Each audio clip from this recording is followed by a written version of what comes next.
का 17th season चल रहा है जिसमें 83 साल के अमिताभ बच्चन को एक 10 साल का बच्चा बात करते समय उसका जो ऑन स्क्रीन व्यवहार था जिसे दर्शकों ने रूखे जवाब और कहेंगे एक तरह से हॉस्टाइल किस्म के व्यवहार की तरह पहचाना और उसके बाद पूरे इंटरनेट पर इसकी चर्चा चल रही है और एक नई डिबेट को जन्म दिया है कि आखिर आज के जमाने में पेरेंटिंग कैसी होनी चाहिए। जाहिर है कि एक 10 साल का बच्चे का जो व्यवहार है उसके लिए आप केवल उसे तो दोषी मान नहीं सकते, तो पूरा इंटरनेट पूरा समाचार जगत जो है इसके लिए पेरेंटिंग को दोषी मान रहा है। एक 10 साल का बच्चा है जो एक ऐसे माहौल में बड़ा हो रहा है जहां हर कोई हर वक्त उसकी हर इच्छा पूरे करने के लिए तैयार रहता है। वो बच्चा अपनी दादी की बात काटते हुए कहता है कि मुझे मत बताओ क्या करना है। अब ऐसे में आप क्या महसूस करते हैं? यह सिर्फ बदतमीजी नहीं है, यह शायद एक बड़ी समस्या है, परवरिश की समस्या है। पहले के जमाने में बच्चे डरते थे, अब माँ बाप डरते हैं। पहले गलती पर डांट पड़ती थी और अब डांट पर गिल्ट आता है। अगर आप अपने बच्चे को डांट दे तो आपके अंदर अपराध बोध आता है। पहले बच्चों से कहा जाता था ज्यादा मत बोलो, अब बच्चों से कहा जाता है कि प्लीज बात सुन लो। तो सवाल ये है कि आज की पेरेंटिंग खराब हो गई है या हम ही अपने पास्ट की पेरेंटिंग में जो चाइल्ड अब्यूज शामिल था उसे ही डिसिप्लिन कहकर ग्लोरीफाई करने की कोशिश कर रहे हैं। क्या पहले के वक्त में बच्चों को कैरेक्टर उसे बेहतर ढंग से सिखाया जाता था या आपको लगता है कि आज के बच्चे ही ज्यादा बिगड़ गए हैं? आज की पीढ़ी क्या सच में बहुत पैम्पर्ड है या सच कुछ और ही है? कहीं ऐसा तो नहीं है कि हम आपस में खुद अपनी पीढ़ी, मेरी पीढ़ी, अब पेरेंट्स की पीढ़ी जो है वह अपने जो अतीत में उनके साथ जो हो रहा था हुआ था वह उसे जस्टिफाई करने की कोशिश कर रही है, वह उसे ग्लोरीफाई करने की कोशिश कर रही है। आखिर सच है क्या? चलिए इसे समझने की कोशिश करते हैं।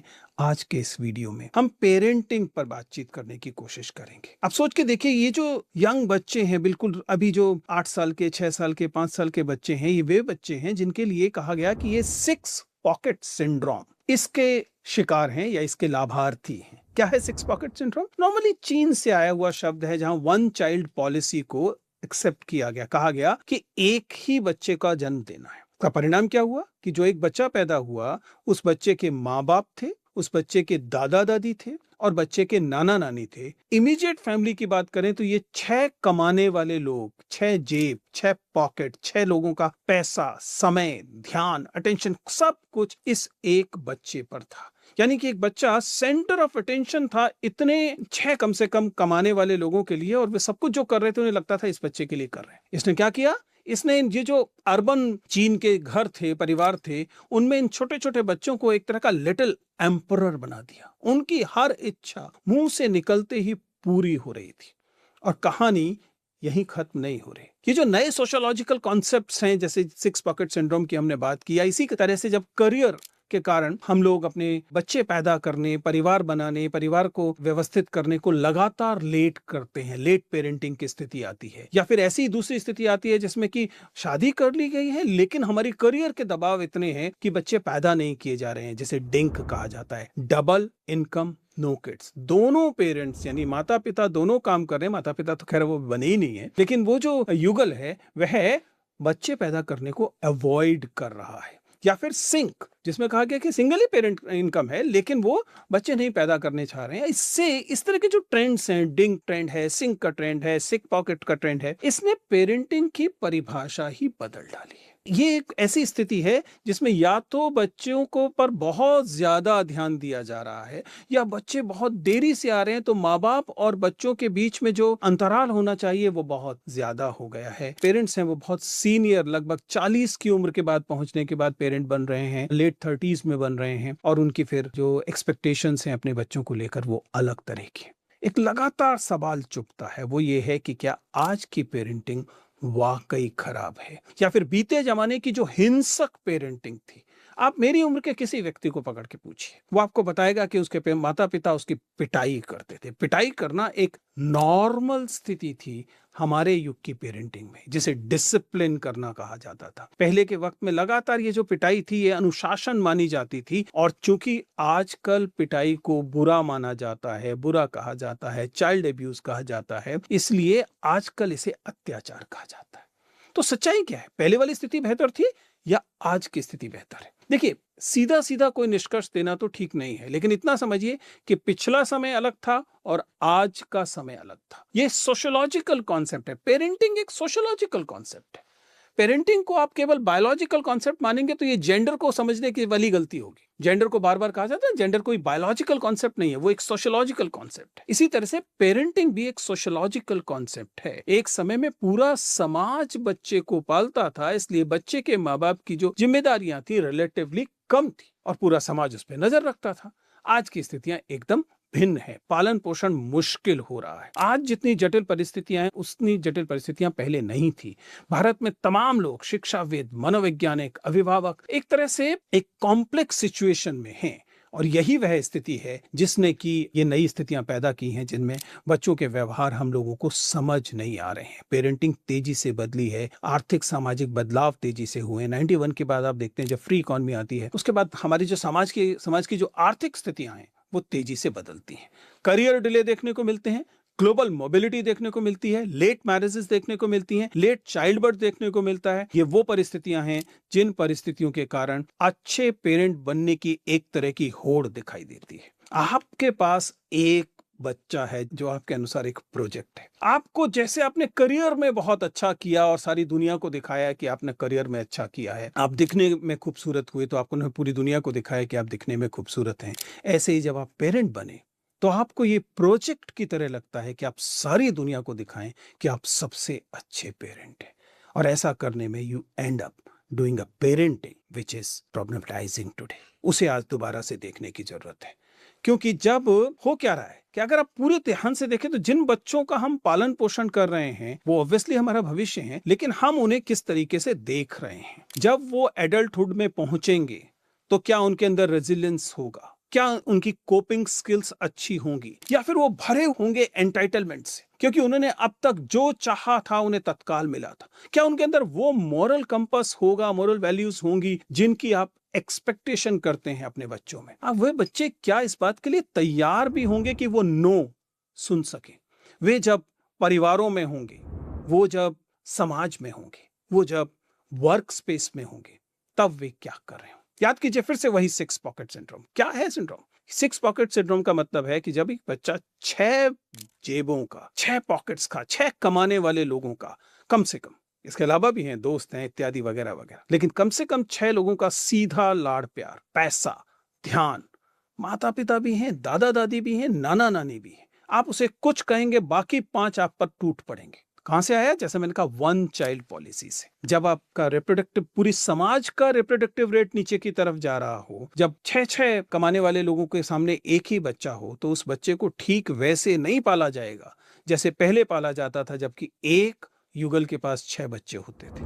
अब 3 युगलों के पास एक बच्चा है। ये कामकाजी माता पिता, कामकाजी दादा दादी, कामकाजी नाना नानी, ये खुद ही अपने अपराध बोध से भरे हुए हैं। इन्हें लगातार लगता है, हमने पहले भी इस पर बात की, इन्हें लगातार वो केयर गिवर्स गिल्ट रहता है। इनको लगातार यह रहता है कि चूंकि वे अपने करियर का ध्यान रख रहे हैं, करियर में बिजी होते हैं, इस कारण वे अपने बेटे को या बेटी को, नाती को या देवते को ध्यान नहीं दे पा रहे हैं। तो क्या कर सकते हैं? चलो उसे और कुछ खरीद कर दे देते हैं। इसका क्या प्रभाव और क्या जोखिम है? मनोवैज्ञानिक साफ साफ चेतावनी देते हैं कि अत्यधिक लाड़ प्यार वाली जो संरचना है, उसमें जो पले बड़े बच्चे होते हैं उनमें हताशा ज्यादा होती है, उनमें असफलता या आलोचना का सामना करने की कुव्वत थोड़ी कम होती है, क्योंकि ये कई सारे स्रोतों से बहुत आसानी से चीजें मिलने के अभ्यस्त होते हैं। इसलिए जब इन्हें चीजें नहीं मिलती, जब इन्हें ना सुनना पड़ता है, तो इनसे बर्दाश्त नहीं होता। जब कोई एम्प्लॉयर इन्हें एम्प्लॉय नहीं करता, जब इनको नौकरी नहीं मिलती, वो अप्लाई करते हैं और वो एम्प्लॉयर रिजेक्ट करता है, रिजेक्शन सहने का तो उनको आदत ही नहीं। उन्हें लगता है कि सारी दुनिया गलत है, मैं तो ठीक ही हूं ना, मुझे तो हमेशा से सारी चीजें मिल रही थी। सोच के देखिए ना, आज का कोई बच्चा जो 20 साल का, 21 साल का है और किसी जगह नौकरी के लिए अप्लाई करे, 30,000 की, 25,000 की नौकरी है, वापस आए और कहे कि मैं रिजेक्ट हो गया हूँ, पता लगे उसके पिताजी, उसकी माताजी, उसके दादा, उसके दादी, उसके नाना, उसके नानी, उसके अंकल, उसके आंटी उसे कह रहे हैं क्या 25,000 की नौकरी के लिए परेशान हो रहा है, ले हम दे देंगे। इस स्थिति को समझिए, ये एक तरह का फ्रेजाइल इमोशनल एंटिटी तैयार हुआ बच्चा है, जिसके अंदर वह स्थिरता का अभाव है जो असफलताओं को सह सके। और ये मुझे अक्सर जो याद आता है वो ऐसे, जैसे कि सोचिए ना, ऐसा पौधा जो ग्रीन हाउस में उगाया जाए, जिसने बाहर की हवा, पानी, किसी चीज को का सामना कभी नहीं किया है, उसे निकाल कर आप बाहर रखेंगे तो एक पहली आंधी में, पहली तेज बरसात में वह मुरझा जाएगा, परेशान हो जाएगा। कुछ माता पिता कहते हैं कि हम तो बस वो दे रहे हैं जो हमें नहीं मिला था, क्योंकि हम जब बच्चे थे तो हमें जो जो चीजें नहीं मिलती थी, हमारी बड़ी इच्छा होती थी कि हमारे पास एक बैटरी से चलने वाली कार हो, हमारे पास नहीं मिल पाई, इसलिए इस नए बच्चे के पास 10 बैटरी से चलने वाली कारों की लाइन लगा दी गई। ये प्यार नहीं है। और ये इस बात को यकीन कीजिए, जो चीज आपको नहीं मिली थी, भौतिक चीज, वह चीज आप अपने बच्चे को दें, इससे आपके का जो ईगो है वो शायद शांत हो जाए। एसेंशियली बच्चे के लिए फायदेमंद होगा ये नहीं है, क्योंकि जिस बच्चे ने ना नहीं सुना, जिस बच्चे ने हार नहीं देखी, जिस बच्चे ने इंतजार, प्रतीक्षा नहीं की, अभी मांगा और अभी ब्लिंकेट हुआ, ये जो स्थिति है वह बच्चा पहली चोट में टूट सकता है। तो 6 पॉकेट सिंड्रोम अपने आप में कोई गुनाह नहीं है, करियर चॉइसेस हैं, वेल डन, लेकिन एक चेतावनी जरूर है कि प्यार के साथ साथ अनुशासन की जरूरत है, सुविधा के साथ साथ जिम्मेदारी की जरूरत है, ना कहने की भी जरूरत है। इसी तरह से जुड़े हुए दूसरे कॉन्सेप्ट्स के बारे में बात करके देखिए, सोच के देखिए ना, double income no kids, absolutely sociological concept है, बहुत अच्छी से स्वीकार किया जा सकता है कि पेरेंट्स हैं, कपल्स हैं, उनकी इच्छा है कि वो तय करेंगे कि उन्हें बच्चे पैदा करने हैं या नहीं करने हैं, डन।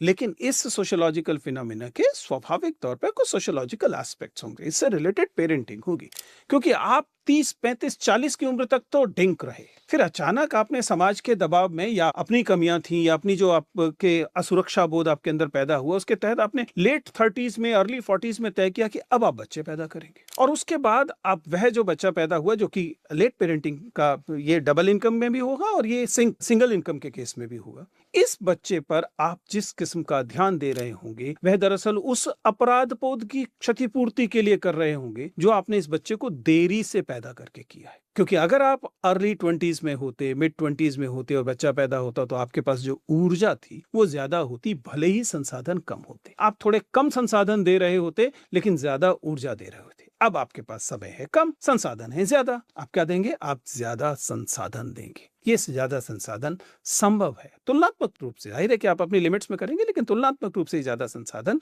बच्चों के लिए कई बार जब वो एडल्ट बनेंगे तब परेशानी करें। फिर से सोच के देखिए ना, अगर ये वास्तव में जस्टिफाइड है कि जो मुझे नहीं मिला वह मुझे अपने बच्चे को देना है, तो वह बच्चा जब बड़ा होगा जिसे सब कुछ मिला था, वह अपने बच्चे को क्या देना चाहेगा? आप तो हर महीने अपने बच्चे के लिए टॉयज, खिलौने का जो बजट है वो 10,000 रखा हुआ है। यही बच्चा जब नौकरी करने निकलेगा और उसको 25,000 की, 30,000 की शुरुआती नौकरियां मिलेंगी, क्या वह वास्तव में ये वे सारी चीजें जो आप बच्चे को दे रहे थे दे पाने की स्थिति में होगा? और अगर नहीं दे पाने की स्थिति में होगा तब उसके मानस पर क्या प्रभाव पड़ रहा होगा, इस पर ध्यान रखिएगा। करियर इंपॉर्टेंट है, परिवार इंपॉर्टेंट है या नहीं इंपॉर्टेंट है, इस पर हम लोगों ने लंबी चर्चा की है। It has to be your choice. लेकिन परिवार की जो संरचना है उसे समझे बिना जब आप अपनी पेरेंटिंग तय करने की कोशिश करते हैं तब थोड़ी सी दिक्कत इसमें आती है। क्योंकि ये समझिए कि एकल संतान और अनेक देखभाल करने वाले वयस्क की स्थिति जो है वह कई बार स्थितियों को बुरा बना देती है। इसका परिवार और समाज पर क्या प्रभाव पड़ेगा, ये शायद समाजशास्त्रियों को देखना चाहिए। समाजशास्त्री देखने की कोशिश भी कर रहे हैं, क्योंकि जैसे जैसे हम न्यूक्लियर फैमिली में पहुंचे थे, ज्वाइंट फैमिली से न्यूक्लियर फैमिली पहुंचे थे, पिछली पीढ़ी की बात कर रहा हूं, वे जब प्रवासन हुआ और हमारे पेरेंट्स अपने गांवों से निकले और शहर में आकर बसे, इससे पहले उनकी आदत ज्वाइंट फैमिली की थी, उसकी जगह पर वो न्यूक्लियर फैमिलीज में पहुंचे, तब भी समाज ने बड़े बदलाव पेरेंटिंग को लेकर देखे थे। लेकिन अब जब हम बहुत छोटे परिवारों की तरफ जा रहे हैं, डिंक सिंक की तरफ जा रहे हैं, 6 पॉकेट सिंड्रोम की तरफ जा रहे हैं, तो इससे भी समाज शास्त्रीय बदलाव परिवार में बहुत ज्यादा बढ़े। क्या हम वास्तव में ऐसा कर सकते हैं कि घड़ी की दिशा को उल्टा घुमा दें? जाहिर है कि नहीं हो सकता। क्या ये सोचा जा सकता है कि अब फिर से ऐसे परिवार होने शुरू हो जाएं जिनमें कि 4-4, 5-5 बच्चे होंगे? मुश्किल है, क्योंकि यह एक आर्थिक संरचना है जिससे पैदा हुई सामाजिक संरचना वर्तमान परिवार है। हमें क्या बदलना पड़ेगा? हमें अपनी पेरेंटिंग को बदलना पड़ेगा। हमें अपनी पेरेंटिंग को ज्यादा संवेदनशील बनाना पड़ेगा। आपका बच्चा आपका प्रोजेक्ट नहीं है, वो एक मुकम्मल इंसान है। उसे वयस्क होने के बाद अपनी स्वतंत्र जिंदगी जीनी है। वह आपके भरोसे पूरी जिंदगी नहीं जीने वाला है, नहीं जीना चाहिए। इसलिए ये कहना कि आज की पेरेंटिंग पहले की पेरेंटिंग से अच्छी या बुरी है, ये शायद एक ऐसा जजमेंट है जो मैं पास नहीं करना चाहूंगा। मैं जानता हूं कि आसपास की जो सामाजिक स्थितियां होती हैं, आर्थिक स्थितियां होती हैं, वही तय करती हैं कि क्या पेरेंटिंग होगी। लेकिन इतना जरूर है कि आप अपने बच्चों को प्लीज फेलियर्स के लिए तैयार कीजिए। ये बच्चे जब कॉम्पिटिटिव एग्जामिनेशंस के लिए आते हैं, ये बच्चे जो तमाम किस्म की प्रतियोगिताओं के लिए आते हैं और उसमें असफल होते हैं, तब इनके पास असफलता को सहने का बूता आपने पहले से तैयार किया है कि कहीं ये बच्चे वही तो नहीं है जो एकदम प्ले स्कूल में भी जाते थे तो उनको हर एक चीज पर ट्रॉफी चाहिए थी, पार्टिसिपेट करने पर भी ट्रॉफी मिलेगी और वो 3 लोगों में थर्ड आने पर भी ट्रॉफी मिलेगी। कहीं हमने ये जो ट्रॉफियां दे देकर बच्चों को हार के लिए, ऐसा तो नहीं कि उनकी तैयार होने की संभावना को ही समाप्त कर दिया है। अब फिर उसी कॉर्पोरल पनिशमेंट पर थोड़ी सी बात करते हैं। एक समय था जब शारीरिक दंड देना पालन पोषण का तरीका था। हम उन स्कूलों से पढ़े हैं जिन स्कूलों में हेडमास्टर के पास सबसे अच्छी बेंत का डंडा होता था और बाकी क्लास टीचर्स के पास दूसरे डंडे होते थे। उस समय इसको पालन पोषण का तरीका मान लिया जाता था, इसलिए पालन पोषण अथॉरिटेरियन था। फादर का घर में घुसना, पिताजी घर में घुसते थे और घर शांत हो जाता था। स्वाभाविक था उस समय। ये परिवार थे जिसमें कि भाई बहन बहुत सारे हैं, संसाधन सीमित हैं, आपस में लड़ झगड़ रहे हैं, लगातार हिंसा या मारपीट या इमोशनल तरीके से दबाव में आना ये सामान्य था उस समय के परिवारों में। आधुनिक समय में यह संभव नहीं है। हम ज्यादा सभ्य समाज बने हैं। ज्यादा सभ्य समाज में हिंसा एक केंद्रीय भूमिका में नहीं हो सकती। ध्यान रखिएगा, ये वही हिंसक पेरेंटिंग से पले हुए बच्चे हैं जो आज वयस्क हैं और बड़े बड़े ओहदों पर हैं। इसलिए हमें समाज में उस पैमाने पर हिंसा राष्ट्रीय अंतर्राष्ट्रीय सभी जगतों पर दिखाई देती है। अगर इन लोगों को लगातार प्रेम मिला होता तो संभव है हम बेहतर, अधिक खूबसूरत समाज में होते। इसलिए ये जो अथॉरिटेरियनिज्म है, ये जो तानाशाहीपन है, जिसके प्रति आपको एक तरह का लगाव लोगों में दिखाई देता है, उदारता दिखाई देती है, ये जो तानाशाहीपन है, इसे आप नॉर्मल मानते हैं, यह एक प्रॉब्लमेटिक एरिया है। ये नॉर्मल नहीं है। इसी तरीके से एक्सपर्ट्स की बात अगर हम सुने तो सही में सच्चाई ये है कि हम हेल्दियर समाज की तरफ जा रहे हैं जिसमें बच्चे को मुकम्मल माना जाता है। बस इतना ध्यान रखना है कि बच्चे की परवरिश में आपको हिंसा नहीं शामिल करनी, डांट एसेंशियली शामिल नहीं करनी है, लेकिन उसकी हर मांग को पूरा करना, अपना दायित्व न माने और न ही इस बात के लिए अपराध बोध में आए कि आपके पास संसाधन होते हुए कई चीजें आप उन्हें नहीं दे रहे हैं। यह बच्चे की ही बेहतरी के लिए है। फिर कुछ सवाल संस्कार और सीमाओं के भी हैं, शिष्टाचार के भी हैं। बच्चा केवल परिवार से शिष्टाचार नहीं सीखता, हालांकि ये बात एकदम सच है कि बच्चे को आप क्या कहते हैं से ज्यादा बच्चा आप क्या करते हैं देखकर सीखता है। पर इसके बावजूद यह समझना पड़ेगा कि कई बार बच्चा ऐसे सोर्सेस से चीजों को सीख रहा है जिसके जिम्मेदार आप नहीं है। बच्चा सोशल मीडिया से सीख रहा है, बच्चा मेन स्ट्रीम मीडिया से सीख रहा है, बच्चा पीयर्स से सीख रहा है। और ऐसी स्थिति में अगर बच्चे को ये जो मसलन एक साधारण सी बात, बड़ों का सम्मान करना चाहिए और यह सम्मान आपकी भाषा में दिखना चाहिए। अब इसे एसेंशियली आप धार्मिक चीज नहीं मान सकते, ये निश्चित तौर पर एक सांस्कृतिक चीज है, लेकिन ये नकारात्मक चीज नहीं है। हालांकि बड़ों पर सवाल नहीं उठाना है, ये हम नहीं कह रहे हैं। तो कुल मिलाकर आपको बच्चों को बहुत क्लोजली यह देखना है कि बच्चे कहीं ऐसा तो नहीं उद्दंड हो रहे हैं, बदतमीजी को नॉर्मल मान रहे हैं। जब वे बड़ों के साथ बदतमीजी करते हैं, चाहे वे आप हों या कई बार आपके माता पिता हों, यानी बच्चे के ग्रैंड पेरेंट्स हों, तब क्या कहीं आप इसे नॉर्मल तो नहीं मान लेते हैं? क्योंकि गुड पेरेंटिंग का मतलब तय है कि आप बाउंड्रीज तय करें। ये जो 6 की 6 पॉकेट्स हैं जिनके साथ एक बच्चा है, इन 6 के 6 लोगों को बाउंड्रीज तय करनी है। ऐसा नहीं है कि किसी एक बड़े ने बच्चे को डांटा और बाकी 4 दौड़ पड़े कि नहीं, बच्चे को ना नहीं कहना है, तुम नहीं दे पा रहे हो तो लाओ हम दे देते हैं।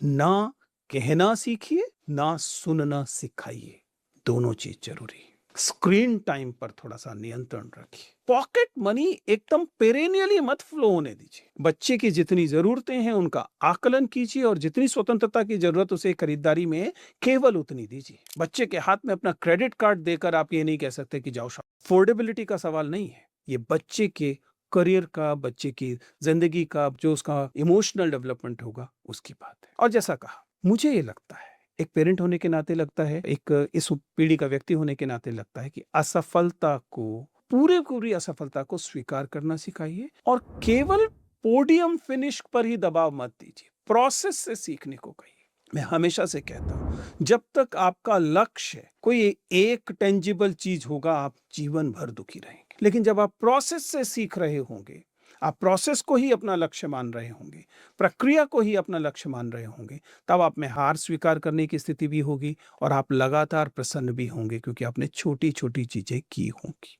बच्चे से पूछिए ना एक बार कि हारने से क्या-क्या फ़ायदा हुआ, क्या-क्या सीखा? कहीं ऐसा तो नहीं कि बच्चा बहुत ऑफ़ेंसिव है, हिंसक है उस व्यक्ति के प्रति जो उसे हरा गया, क्योंकि यह बहुत खतरनाक स्थिति है। फाइनली संतुलन पर ध्यान दीजिए। ये बच्चे आपके जीवन का केंद्र न प्रतीत हो रहे हों। आपके जीवन में आपका करियर है, आपका वर्क स्पेस है, आपकी फैमिली है, आपके पड़ोसी हैं, आपके दोस्त हैं, आपके अन्य लोग हैं और आपका बच्चा है।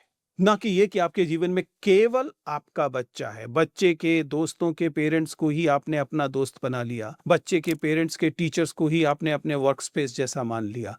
ये तरीका नहीं। संतुलन, बैलेंस की है। अपना इमोशनल इन्वेस्टमेंट एक डाइवर्स बास्केट में करें। बच्चा उनमें से एक महत्वपूर्ण केंद्र बिंदु हो, लेकिन वह सारी जीवन का केंद्र बिंदु धुरी ना बन जाए। इससे बच्चे को भी पता होगा कि उसे भी भिन्न-भिन्न डाइवर्स किस्म के इमोशनल इन्वेस्टमेंट्स करने हैं। पेरेंट्स में भी करना है, दोस्तों में भी करना है, अन्य जगहों पे भी करना है। और फाइनली शिष्टाचार और चरित्र का सवाल एकदम आपके चरित्र और शिष्टाचार पर निर्भर करता है। आप कैसा व्यवहार करते हैं वयस्कों के साथ, बराबर के लोगों के साथ, अपने से कमतर समझे जाने वाले लोगों के साथ। बहुत बार मेरा जो अपना अनुभव बताता है वो ये कि बच्चों में शिष्टाचार का अभाव इसलिए आता है क्योंकि आप अपने परिवार में अपने हाउस हेल्प के साथ, घर में काम करने वाले लोगों के साथ पर्याप्त सम्मान से बात नहीं करते हैं। बच्चे को लगता है कि ये डुएबल है, ये इसको बिना किसी कॉन्सिक्वेंस के ये किया जा सकता है। क्योंकि जब आप अपने साथ अपनी ही उम्र के किसी दूसरे व्यक्ति के साथ बदतमीजी से बात कर रहे हैं, आपको लगता है कि वो ठीक से काम नहीं कर रहा है इसलिए उसे डांटा जा सकता है, उसके साथ वाचिक या अन्य प्रकार की हिंसा की जा सकती है, तो बच्चा इसे बहुत नज़दीकी से देखता है और फिर उसके व्यवहार में भी यह चीज़ शामिल हो जाती है। या फिर आप जब देखते हैं कि आपका बच्चा असफल हुआ किसी चीज़ में और आप थिएट्रिकल तरीके से रिएक्ट करते हैं, तो बच्चा इस बात को समझ जाता है और वह इसे इमिटेट करने की कोशिश करता है। बच्चा शिष्टाचार और चरित्र के मामले में बड़ों को देखकर ज़्यादा सीखता है, उनकी सीखों से नहीं सीखता। आप उसे बैठा के कहें, "बेटा बड़ों का सम्मान करना चाहिए, सब लोगों से इज़्ज़त से बात करनी चाहिए" और फिर उसके बाद थोड़ी देर में आप अपने हाउस हेल्प को डाँटने लगें, तो फिर बच्चा जो आपने किया है उससे पहले सीखेगा। जो आप कह रहे थे उसे शायद ही सीखेगा, बल्कि नहीं ही सीखेगा। याद रखिए, जेब, पॉकेट्स बहुत सारी चीज़ें दे सकती है, लेकिन ना तो वह उस किस्म के संस्कार दे सकती है, ना ही वह संवेदनशीलता दे सकती है। मेरे लिए संवेदनशीलता बहुत महत्वपूर्ण है। कोशिश कीजिए कि आप इसे समझ सकें। तो कुल मिला के हम कहने की कोशिश ये कर रहे हैं कि केवल पैसा और सुरक्षा मत दीजिए। बच्चों को एक तरह की संवेदनशीलता देने की भी कोशिश कीजिए क्योंकि बच्चे को लिटिल एम्परर मत बनाइए। लिटिल एम्परर जो हैं, वह ना तो समाज के लिए बेहतर हैं, ना आपके परिवार के लिए बेहतर हैं।